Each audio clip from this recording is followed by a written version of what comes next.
नमस्कार, कैसे हैं आप। चलिए आज हम जो अपनी अंतिम नदी है उस बारे में चर्चा कर लेते हैं। फिर कल से एक नया टॉपिक स्टार्ट करेंगे। बनास नदी, चंबल नदी हमने पढ़ ली थी, बनास नदी बाकी थी। इसको अभी कुछ ही मिनट में हम खत्म कर लेंगे। एक बार समझ चलिएगा बनास नदी कहाँ से आ रही है और कहाँ को जा रही है। एक बार इस मैप को आप देखिएगा और मैप आप बनाना भी सीखिए। राजस्थान का मैप आपको बनाना आना चाहिए। मैं हर वीडियो में कहता हूँ, टूटा फूटा जैसा भी है कोई इश्यू नहीं है, लेकिन जो ज्योग्राफी पढ़ रहा है, जो हिस्ट्री पढ़ रहा है राजस्थान की, उसको ये मैप बनाना आना चाहिए। देखिए राजस्थान का मैप है। राजस्थान में आपकी जो राजसमंद है, राजसमंद में एक पहाड़ी है जिसका नाम है खमनोर की पहाड़ी। कौन सी पहाड़ी? खमनोर की पहाड़ियों से ये नदी निकल रही है। कौन सी नदी?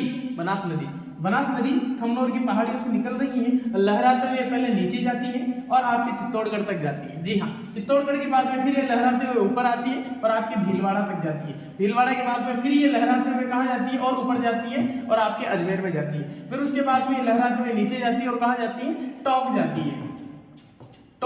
फिर उसके बाद में कहाँ जाती है? लहराते हुए फिर से नीचे आती है और आपके सवाई माधोपुर जाती है। और सवाई माधोपुर के बाद में हमने कल एक नदी पढ़ी थी जिसका नाम है चंबल नदी। उस चंबल नदी में ये नदी मिल जाती है और चंबल नदी में मिलकर के यहाँ पर एक त्रिवेणी संगम बनाती है, जिस त्रिवेणी संगम का नाम है रामेश्वरम। जी हाँ, ये यहाँ मिल जाती है चंबल नदी में। और चंबल नदी आगे जाकर के यमुना नदी में मिल जाती है।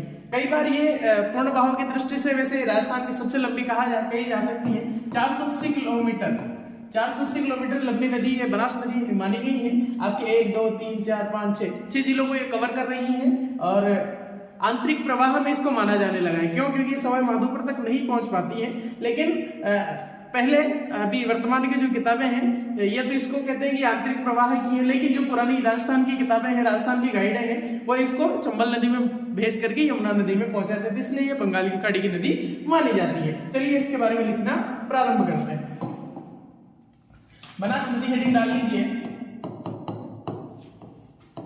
एक बार मुझे बताइए, पेन आपको दिख रहा है क्या?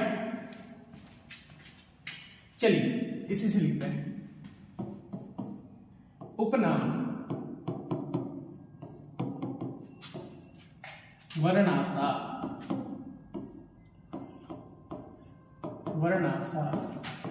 वन की आशा,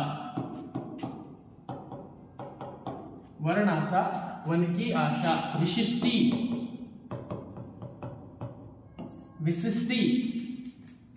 इसका बहाव कैसा है?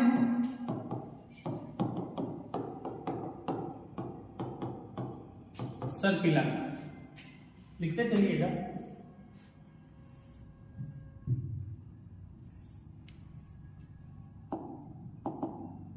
चलो मैं अगला ले लेता हूं।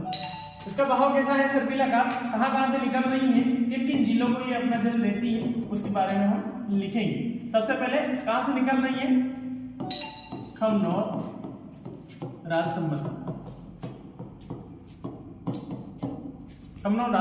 उसके बाद में जाती है चित्तौड़गढ़, उसके बाद में जाती है वस्त्र नगरी। कहां? भीलवाड़ा। राजस्थान की प्रथम सूती मिल कहां डली थी? कमेंट करके बताइएगा। उसके बाद में ये जाती है भीलवाड़ा से वापस अजमेर। अजमेर के बाद जाती है ये टोंक के बाद में जाती है ये सवाई माधोपुर। 1 2 3 4 5 6 जिले कवर करती है। खमनोर, चित्तौड़, भीलवाड़ा, अजमेर, टोंक। और क्या है? विलुप्त कहां हो रही है? ये पदरा गांव,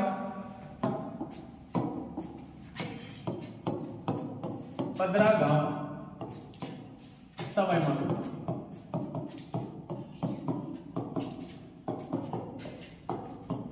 पदरा गांव सवाई माधोपुर में ये विलुप्त हो रही है। और इस अभी कहते हैं कि विलुप्त हो जाती है, लेकिन ये चंबल नदी तक पहुंच जाती है। जब तेज बारिश आती है उस टाइम पे ये पहुंच जाती है, तो ये विलुप्त हो रही है। लिख लेना, विलुप्त।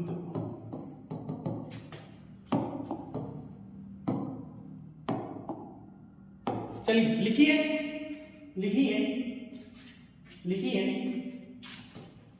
इस नदी पर नंद संबंध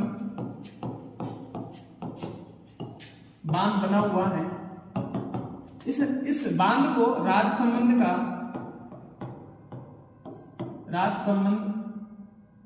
की जीवन रेखा कहते हैं? राजसमंद की जीवन रेखा किस बांध को कहते हैं? राजसमंद की जीवन रेखा किस बांध को कहते हैं? बताइए फटाफट से।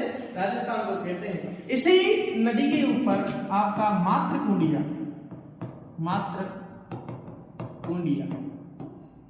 बड़ा फेमस स्थान है मातृकुंडिया, बहुत ही फेमस स्थान है मातृकुंडिया। कहाँ है? चित्तौड़ के अंदर।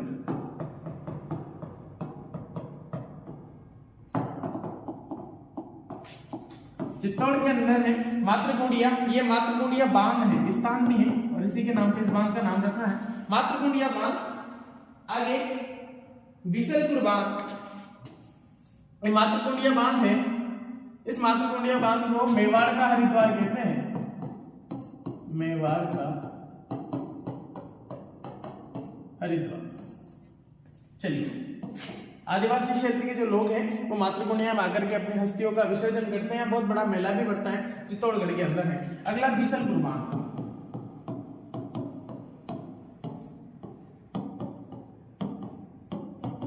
बीसलपुर बांध, ये बीसलपुर बांध क्या है? बड़ा शानदार बांध है, नया नया बांध है, टॉप में है, बनास नदी के ऊपर है और इसमें अभी रंगीन मछलियां भी छोड़ी गई हैं और पर्यटन स्थल के रूप में इसे विकसित किया जा रहा है, इस बीसलपुर बांध को। इसमें रंगीन मछलियां भी छोड़ी गई हैं।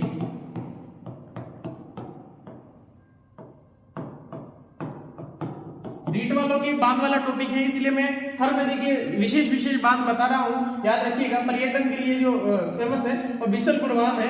इसमें रंगीन मछलियां भी छोड़ी गई है और राजस्थान की सबसे बड़ी जो परियोजना है, राजस्थान की सबसे बड़ी परियोजना साइलेंट, हाँ, राजस्थान की सबसे बड़ी पेयजल परियोजना राजस्थान की सबसे बड़ी पेयजल परियोजना इस नदी के ऊपर है, बनास नदी के ऊपर है और कंक्रीट से निर्मित बांध है। ये गजब बात यह है, कंक्रीट से निर्मित बांध है। किससे? कंक्रीट से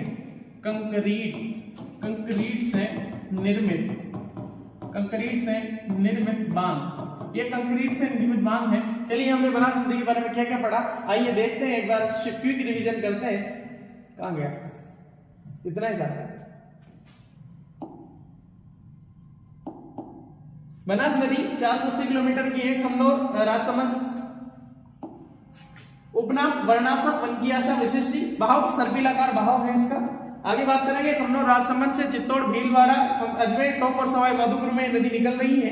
इस पे जो पादरला गांव है यहाँ पे लुप्त हो जाती है, वर्तमान में लुप्त हो जाती है, लेकिन ऐसा प्राचीन किताबों में माना जाता है कि ये जो बंगाली खाड़ी में गिरने वाली नदियां हैं। नलसमंद बांध राजसमंद की जीवन रेखा है, राजसमंद के ऊपर बना हुआ है। मातृकुंडिया बांध चित्तौड़ में बना हुआ है, मेवाड़ का हरिद्वार कहा जाता है। बीसलपुर बांध इसमें बना हुआ है, टोंक में बना हुआ है, पर्यटन स्थल है। रंगीन मछलियां छोड़ी गई। राजस्थान की सबसे बड़ी पेयजल परियोजना बीसलपुर बांध है, इसके ऊपर पेयजल परियोजना है और कंक्रीट से निर्मित ये बांध है। हमने सभी नदियों की बात कर ली है। अफवाह तंत्र, अब जो प्रणाली थी हमारी समाप्त हो चुकी है। कई सारी नदियां की हमने बात करी है। अब अगले वीडियो में एक नए टॉपिक शुरू करेंगे, तब तक के लिए बने रहिए हमारे साथ में। नमस्कार।